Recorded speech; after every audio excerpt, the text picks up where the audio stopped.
Hello and welcome to Force for Thought. Today, Luke is going rogue. Luke, what are you going rogue about? Today I am going rogue about the 2006 comic series Star Wars Legacy. Ooh, Fun. I heard it's a good one.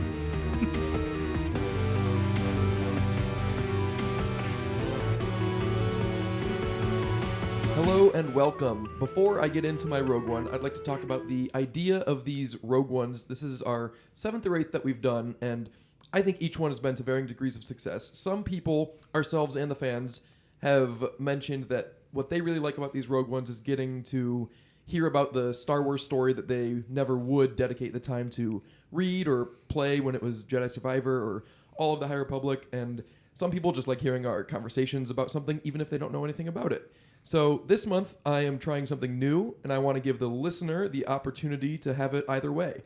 I have taken it upon myself to preemptively record and upload a full synopsis of the 56-issue series to YouTube.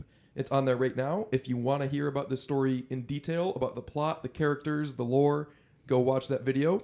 It's 63 minutes long, and I recognize that most people listening to a podcast right now are at work or in the car, and you don't want to go watch an hour-long YouTube video. So you can go watch it later. You can just listen to us talk about it, because I did just make Matt and Max watch it. So we are going to have a discussion with all three of us on relatively even playing field in terms of understanding the story and the characters. Yeah, so we'll sit here for 63 minutes in silence as you watch that, and then come back here. That's basically what the three of us just did in real life. Is we started this episode and then we paused to go watch that YouTube video. All right, what did you guys think of, I guess, my synopsis YouTube video, but the comic series? Okay, so those to me are separate things. The synopsis that you did, I think, was very informative and also very funny in certain parts. And so I feel like I understood it. You know, I mean, we literally looked at, I would assume, every page of the comic. Is it what you went through? Almost? Okay. On the video? Yeah, was it? No, only like 5 to 10 pages of the 23 pages in each issue. Oh, okay, cool. Well, I mean, So I did have to skip a lot. There's a lot that I left out. But I tried to just hit the highlights and all the big character moments. Okay, because I was going to say, one of my, I guess the overall thought, I mean, besides getting into the weeds for it, but it's like, it is such a of its time comic, I think. Legacy is such an interesting and weird thing that I don't love, because it's one of those things where it's like, oh, this happens to the lineage of the Skywalkers or the Solos or anything. And then it's just like, you know, we only saw a little bit of it, but like the basis, I feel like usually you want to like a character, but I feel like for Cade Skywalker, the main character, he's just kind of this guy that we see, I don't know, he's just dealing with death sticks and all. He's not really like, he doesn't seem to have much dimension to him besides like anger, and then I feel like it's saying surface level the entire time, and then it expects you to go on this massive journey, because you said this ran from 2006 to 2012? 2010, I think. Okay, so that's like a long amount of time to stick with a comic series. But sorry, I don't have to drag on, but the biggest thing is just, it seems like gritty for gritty's sake, and it feels like such 1990s comic book writers made this, where it feels very much of the era of like Frank Miller and like Sin City or like Spawn, where it's just like the art is really gritty, and it doesn't feel like Star Wars to me. It feels like the 90s underbelly gritty comic book scene forced upon a Star Wars story. I agree wholeheartedly.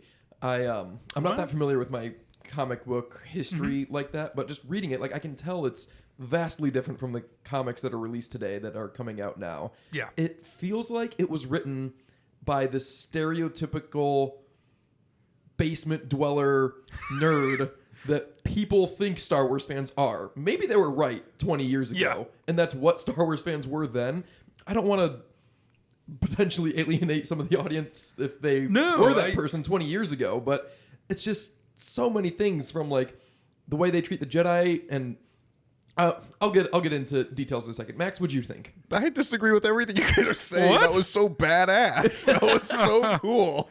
I loved Okay. everything about it. It was very gritty. I love the grittiness. I love all the different, like we were joking about, like how just overly sexualized everything was for seemingly no reason. The Death Sticks thing was dark. It was good. I liked it a lot. I don't know. I thought it was really cool. I thought I liked the character designs and everything was really cool. We were kind of joking while we were watching it that for some reason every Sith is just apparently looks like Darth Maul. Yeah, that's a lore thing that. So the reason I chose this comic series is because I have not read all of Legends, and there's hundreds of books and comics, and I didn't want to get all caught up on the years and years of lore. So this series takes place like 150 years after the Skywalker saga, and it was like I read the synopsis or whatever Marvel Unlimited claims is a synopsis, because you should go check out my synopsis if you want a true one. But it talks about like it's 150 years later, so all the characters are new and it's like the state of the galaxy is completely different. And I was like, oh, great. I don't need any of this Legends backstory. You kind of do. There's a lot to do with the Yuuzhan Vong War, the Fel Empire, a lot of stuff that's in Legends, and I was still kind of lost. And another thing that's in the Legends continuity, I guess, is Sith have red and black tattoos to look like Darth Maul. It's not just like Darth Maul is born that way in the current canon, but in Legends, you go to Korriban, become a Sith, and get red and black tattoos to look like that, which I think is way cooler. That's pretty rad. Yeah, but it's also like a midichlorian thing, I feel like, too, where it's like you have to then look like that, versus I feel like that it opens not having that as No, a it's the Sith opposite, basis. because you go get the tattoos. You can become to look like that. You don't have to be born into it. No, I know, but it's so much cooler when there's like so many different variations of Sith, or you don't know who is a Sith. I think I love that Yeah, aspect they definitely of it. can't go like the series ends with the Sith going undercover, but like, look at you. Yeah. Everyone knows. Exactly, that's what I mean. It's just being like, oh, you could be, like a good looking Zabrak and not be evil even or something. I think that's the interesting aspect of it too. Again, really backed themselves in the corner, much like Max earlier in this episode. No. It was really interesting listening or knowing that it was 150 years in the future and then like seeing how everything has kind of like progressed, like a lot of the ship variations. You're like, okay, I can see how that like kind of came from a Star Destroyer. The Imperials, or like the equivalent thereof, still had like the same Imperial uniform, but had like some really cool black pauldrons that they like wore over their shoulders with Yeah. like the insignia on the You mean chest the and stuff. stormtroopers or the Imperial Knights? No, just like the Like neither. the Moffs? Some of the Yeah, characters. the the Moffs, Imperial yeah. officers. And I thought that was really cool. And then on the other end of that was the stormtroopers who didn't age at all. They were still just stormtroopers. Yep, And I was like, oh, really? No upgrades for them, huh? You got to have just regular stormtroopers. I think that's part of my problem with like the design of it, or maybe it's the core of the story. I just don't like stories like that.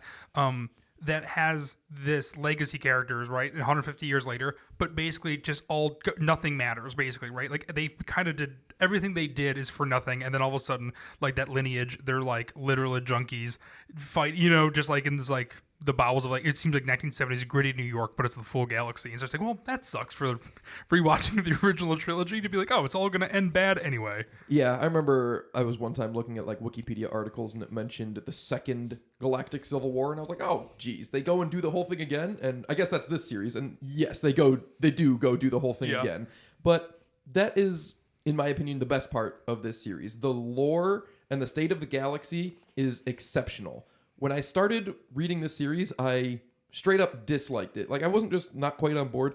I thought it was actively bad. And I didn't even change my mind until like 2/3 of the way through, when we started getting more of those Gar Stasi and the Galactic Alliance solo issues.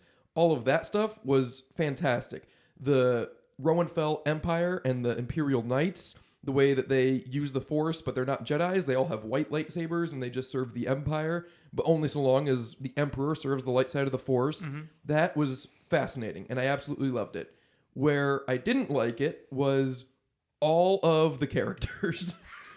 Yeah. Almost every single character I kind of dislike for different reasons. Well, it was also hard to distinguish. Usually there's like a mold for characters, right? It's like, oh, Luke's the main character, and you have Han, which is kind of like the antithesis of him, and you have like his companion, which is Chewie. So you have like kind of the archetypes. And I think in this comic, it was just kind of, I don't know, I didn't really see any archetypes like that. They wanted to make everyone like edgy and different and dark, and it just made everyone dislikable. Like, not just not quite as likable as they could be, like I actually dislike most of them. Yeah. Cade Skywalker obviously is the protagonist of the story, and he is just very rarely has any redeeming qualities. And so it was really hard to like him. He's got a cool goatee though. He had a Looks like lot Shag. going on. I'm gonna defend him because I haven't read the series. I only read your synopsis or watched your synopsis, and based on that, I mean, I didn't dislike him. All right, well, let's get into it because some of the writing is so atrocious, and this also gets into the way it treats women, which I don't remember if we've talked about on pod before, the way the movies treat women, which I don't think is great. Yeah, But this a little series bit. is absolutely hilariously misogynistic. So I got some handouts where you guys can go through some of the dialogue because good, thank it you. just wouldn't track with me saying it, and I want you guys to be surprised. So don't read ahead. Go ahead. Max, you'll be reading the part of Delia Blue, Cade's love interest, and Matt, you'll be Cade. You've Okay, just taken perfect. aboard missionaries, Marasiah Fell and Astral Vow, and Cade has offered them Blue's bedroom. So, Blue goes first. That's Maxwell. Go ahead, Max. Have you lost your mind? 2 Imperial missionaries on a run from the Sith and no creds? Not good. And those are my clothes and my room.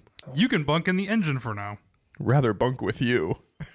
Yeah, sure, whatever makes you happy. Now shut up and let me check something. Oh my god. It's like a punchline That's to a bad joke about sexism.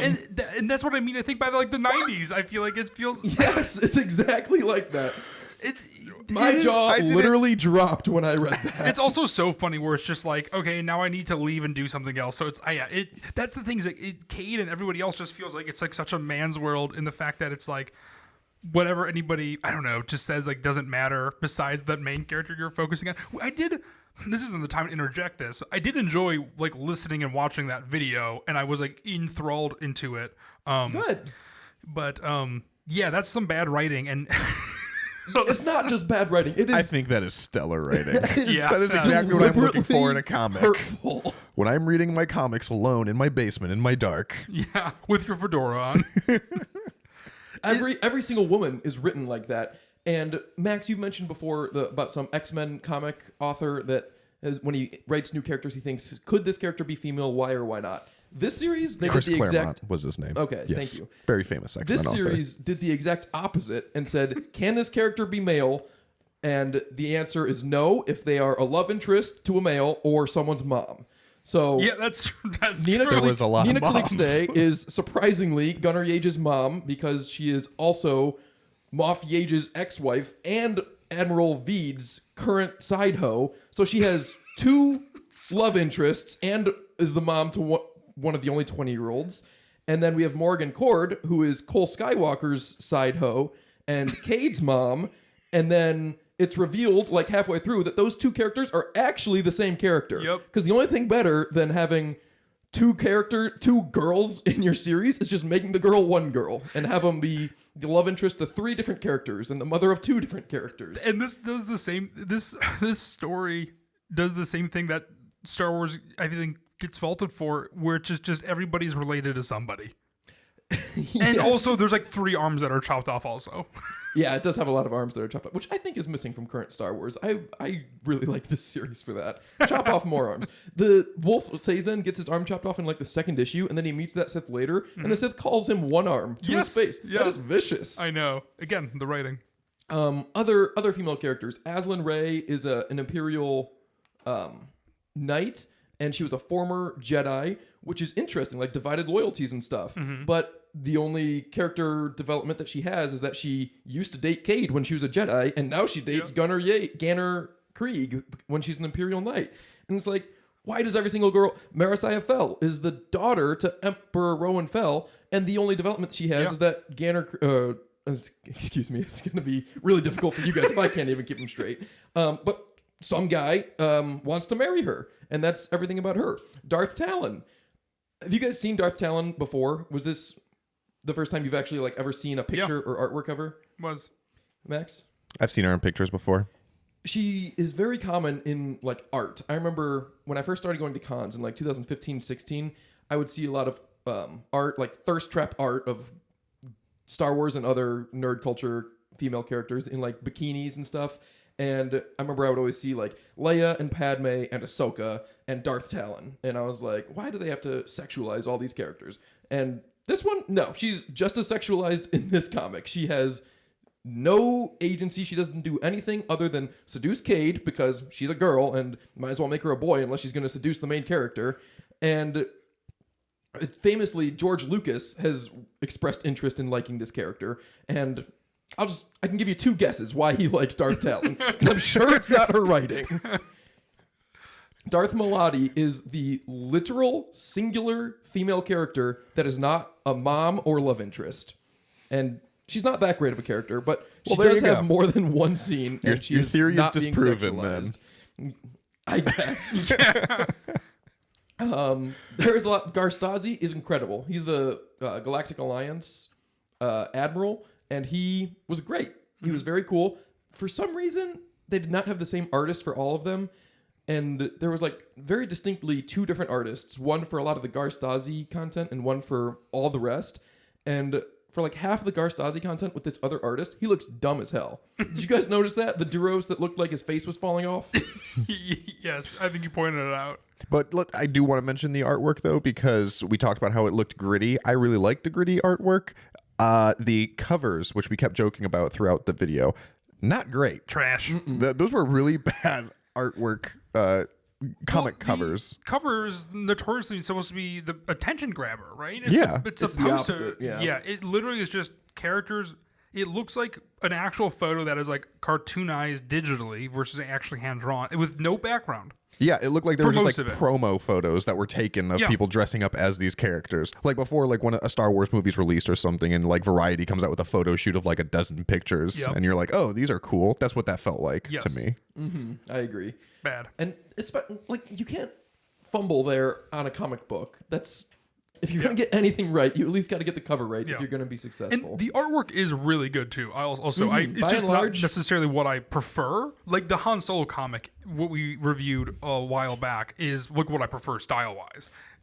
That's great artwork. Yes, but like again, this is very good. It's just not my style that I prefer. Most of it is very good. I don't know the logistics that go into it because I know the same writer wrote all 56 issues, but it was definitely not the same artist. And some of the issues had straight up bad art, in my opinion. Like the Joker Squad one-off and the Mandalorian one-off, which would have been cool. Hondo Carr was a stormtrooper, and then he was in Rogue Squadron, and then he becomes a Mandalorian, and then we just never see him again, which is kind of a victim of the Disney acquisition. I'm sure he was going to get his own book or comic, and then they just did away with this whole continuity. Was that the Mando one-off? Because that was the weirdest art in the whole thing. Because even the panels were so odd.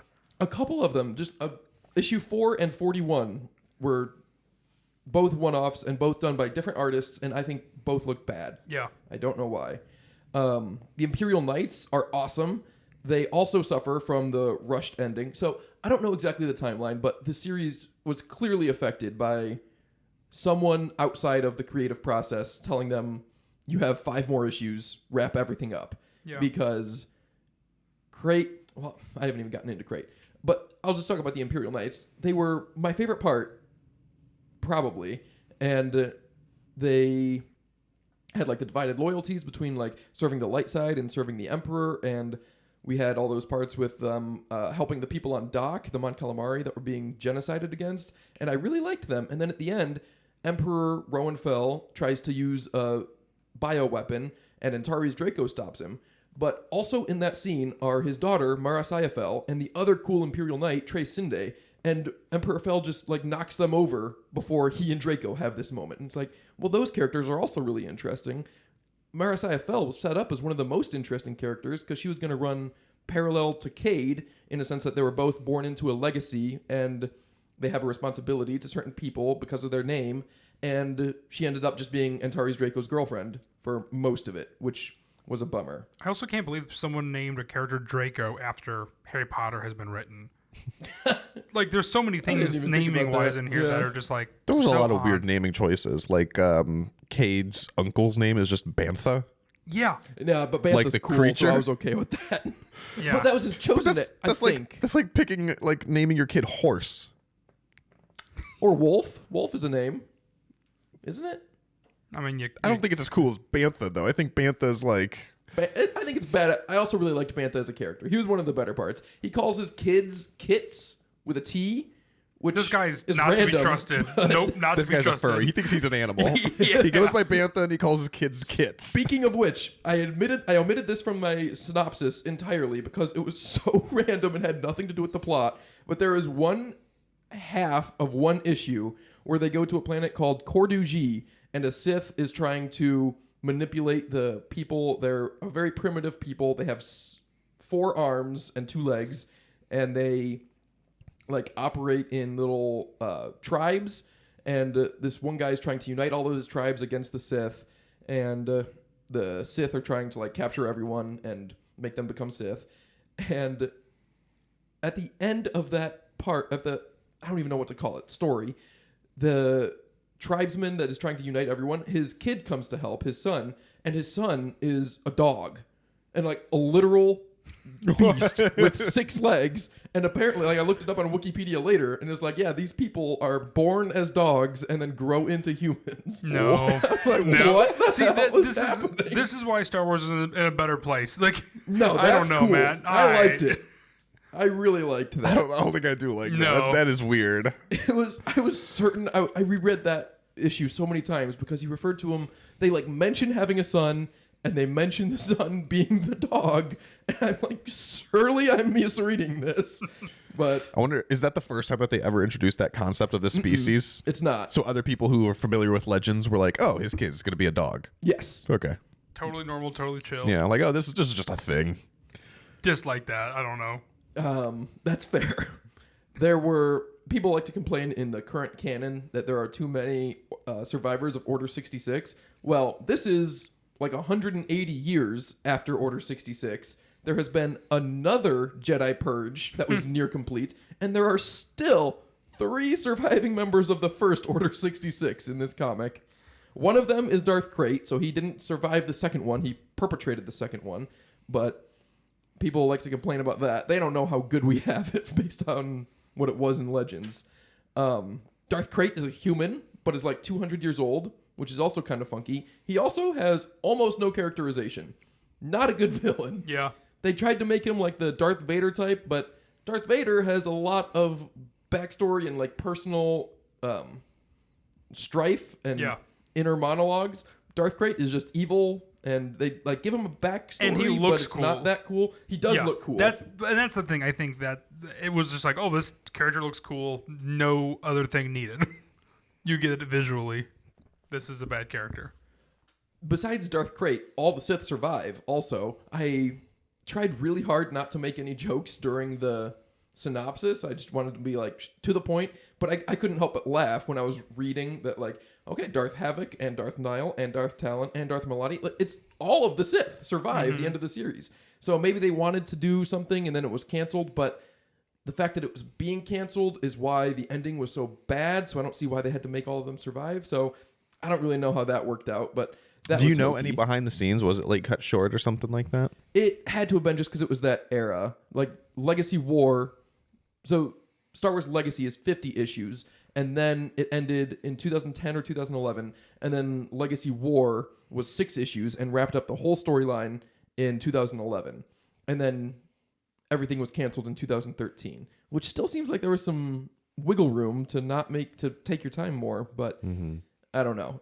You can definitely tell it was rushed because there's so many elements. Like Hogrun, the Imperial, the Fel Imperial, the good Imperial Master Armorer, was also the bad Imperial spy, but that never came up. And not only did it never come up, but he's like the one presiding over the victory speech at the end.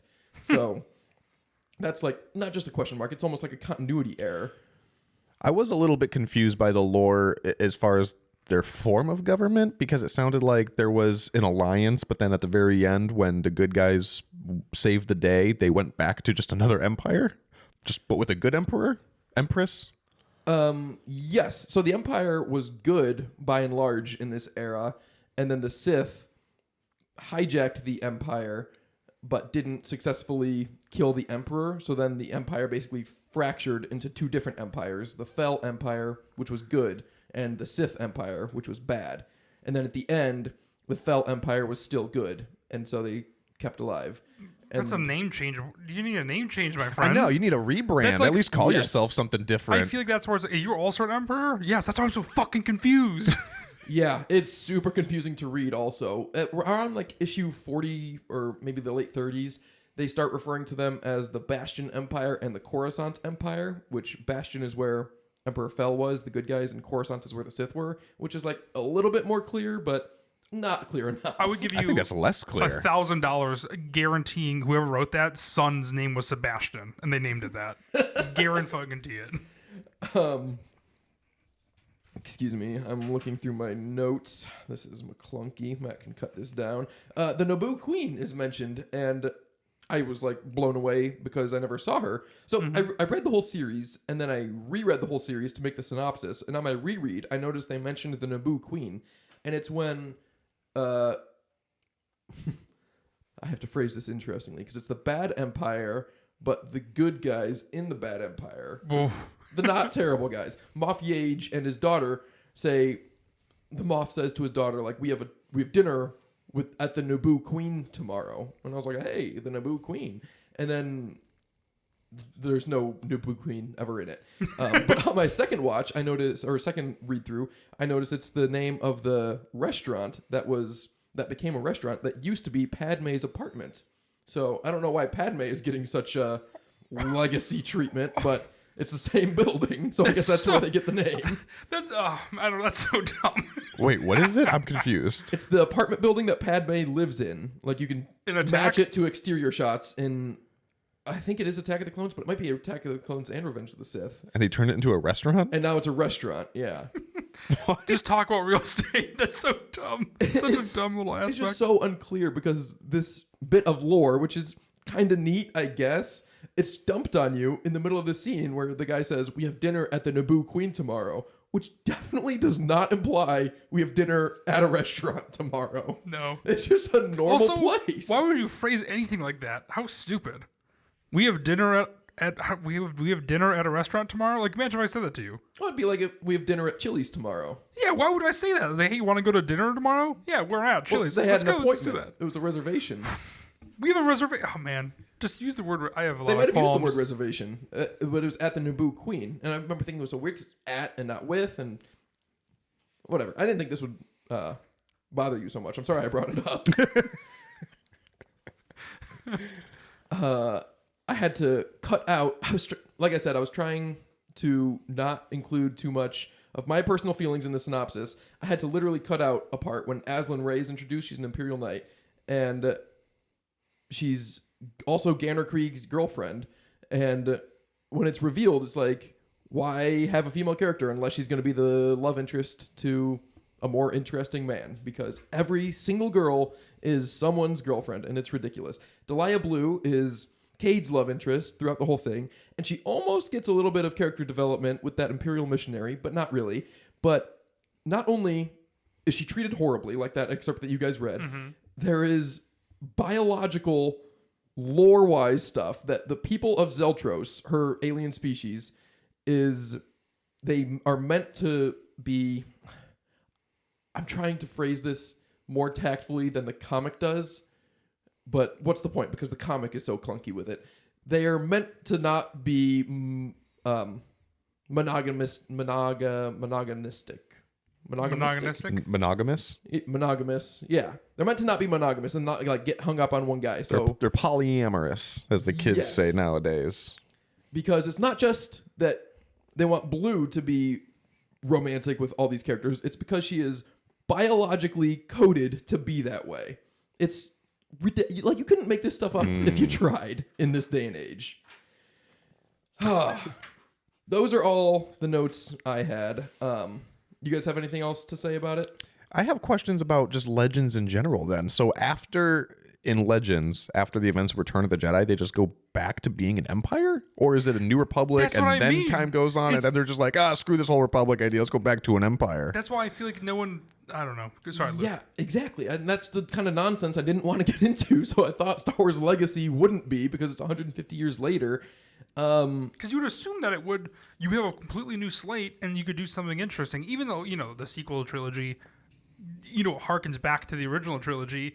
you would think 180 years later, you have a clean slate. You don't even have to do a Skywalker or anything. And people complain about the sequel trilogy because Yeah. they're like, oh, it ruins the original trilogy because, like, like all this is just going to happen again like 30 years after this. Yeah. So what's the point? And I'm like learning about Legends right now. And I'm like, they didn't thankful. even try. They just No. went straight back to an empire. Yeah, that's Because I Darth know- Vader threw Palpatine down the shaft. And then the next day they were like, all right, who's the next emperor? Like, no, the That's problem the- was the system. this is such a random tangent, but like this reminds me a lot, for some reason, of Rory Gilmore's story arc in Gilmore Girls, and how the whole thing she's set up to be. Luke, don't act like you're checked out. You know where he's going with this. I have not watched Gilmore Girls. No, it's really good. You should watch it. But like the whole thing is she's trying to go to Harvard, then she ends up going to Yale, and she's just like, oh, it's all about her grades and stuff. And then the show ends, and she's like a kind of a failure and a dropout. And then in the revival, she's just completely lost as a person. And it's the same thing. It's just like, well, we just went through 6 seasons for nothing. The end result is she is worse off than the viewer watching. Of being like, oh yeah, she just didn't do anything with her life at all. And it's like, that's not fun. Yeah, You they listen- never made any progress. Exactly. Like Luke Skywalker went on to create a Jedi temple. He failed at it, but he did it.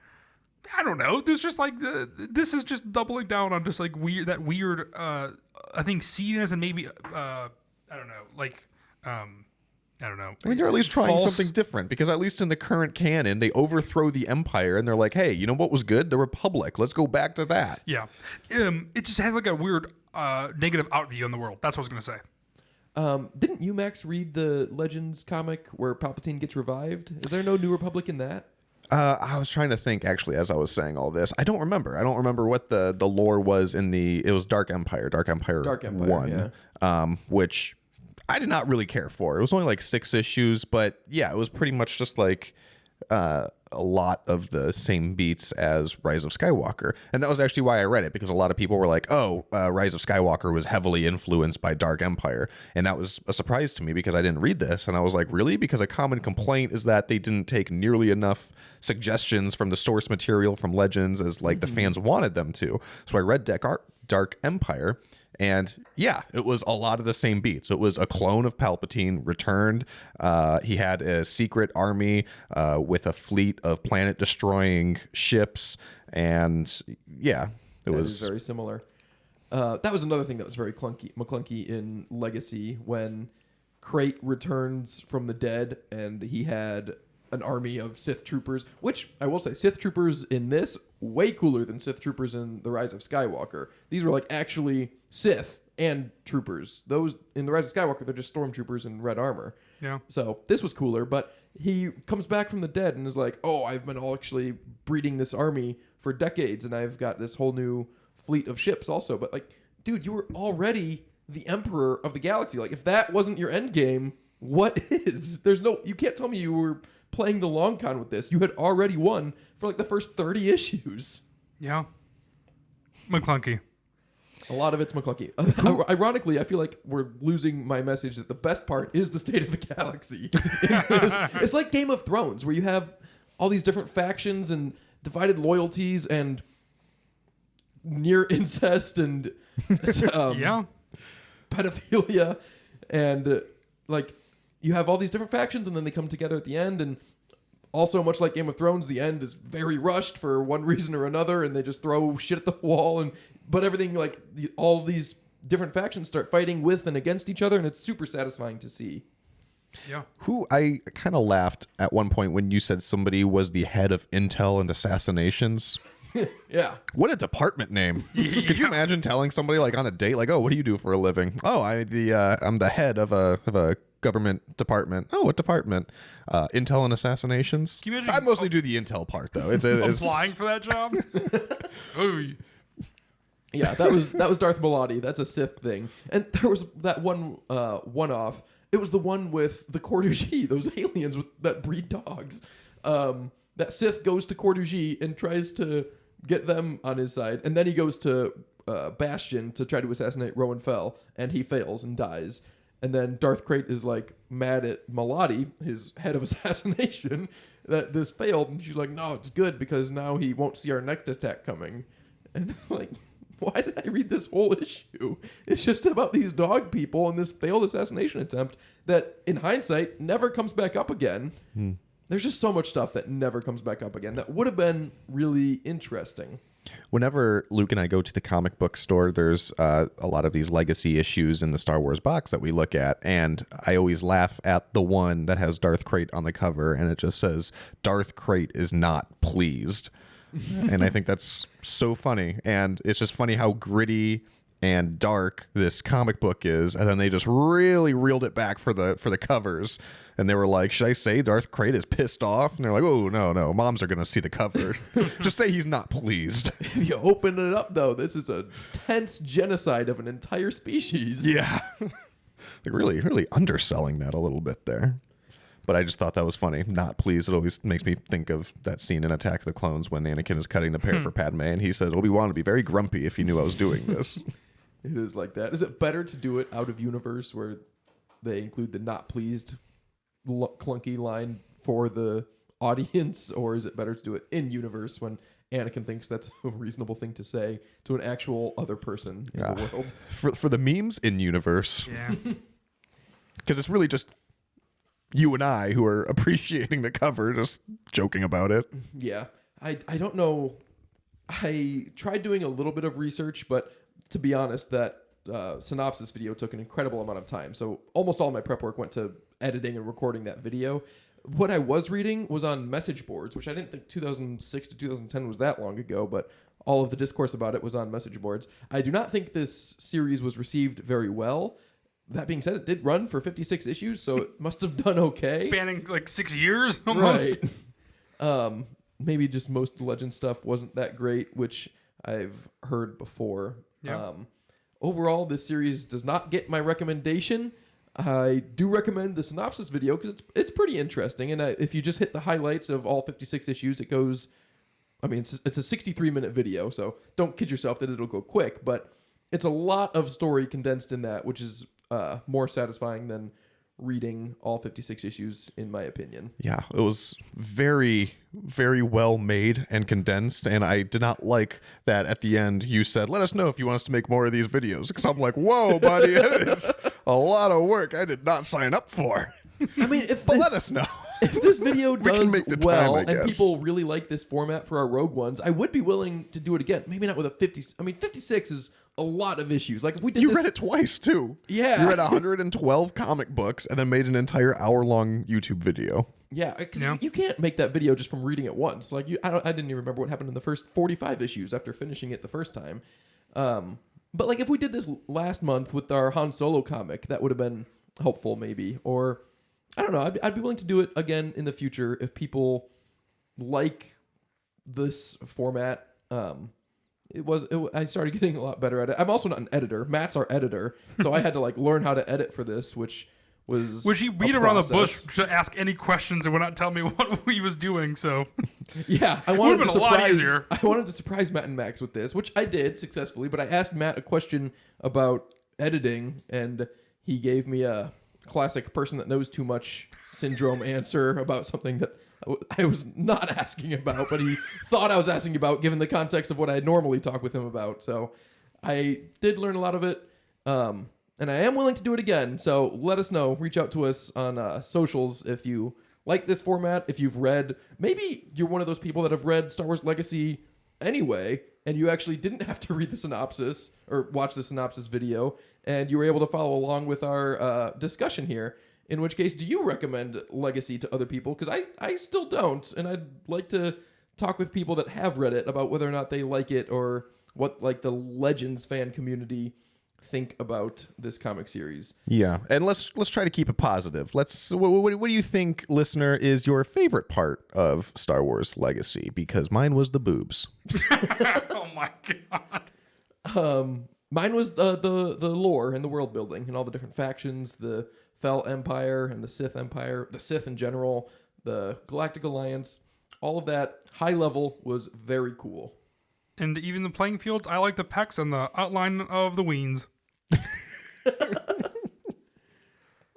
Thanks for listening. See ya, Sammy.